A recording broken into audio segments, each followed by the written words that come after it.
New at 9, not long after Russia invaded Ukraine, we introduced you to a Ukrainian woman living in North Little Rock who was desperately searching for her mother, who was caught in the war-torn country.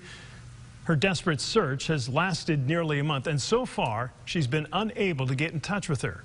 Our Gary Burton Jr. joins us live in studio with an update on her efforts to find her mom. Gary? Yeah, Kevin, March 7th was the last day Marina Amdream spoke to her mom, who's in Ukraine. Her mother would give her updates on what's happening involving the invasion, but now, not knowing the status of her creator is keeping up her night. Ukraine flags, both big and small, as well as headbands, are easy to find in North Little Rock Ukrainian Marina Amdream's home, but finding someone is what matters most. I have not been able to find my mother for 26 days.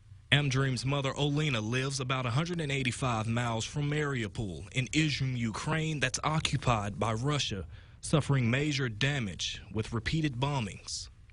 In my head, she's alive, and I'm not entertaining any other option. Которые у них оставались еще до того момента, когда город был заблокирован российскими оккупантами. City Councilman for the city of Izhum, Max Sterlnick, spoke with us on Skype.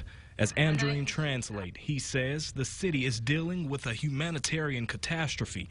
It's been 3 weeks since any food, water, and medicine has been delivered, forcing the city to rely on reserves and increasing the number of deaths. Unfortunately, the Russian occupiers destroyed all the medical facilities. Amdream says her mom recently had a heart attack. That makes me worried about how she's physically. She may be alive, but I don't want her to be in pain. I don't want her to be hungry.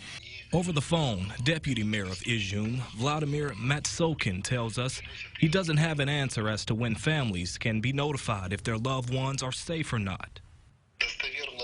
The city organization that originally would work on this issue and work with relatives and families and bodies, they are not open. Not open because of damage. The city councilman says he's speaking out about the small city of Izhum because it seems to be overlooked by the bigger cities like Kyiv and Mariupol. That's that we must stay together, be strong, don't be sad. Smiling through the tough times while praying for the best. Walk by faith, not by sight. The deputy mayor adds that there is no way to tell how many people have died, and for the ones that have lost their lives, they have to bury them in unusual places like buildings and parks. Live in studio, I'm Gary Burton Jr., Fox 16 News.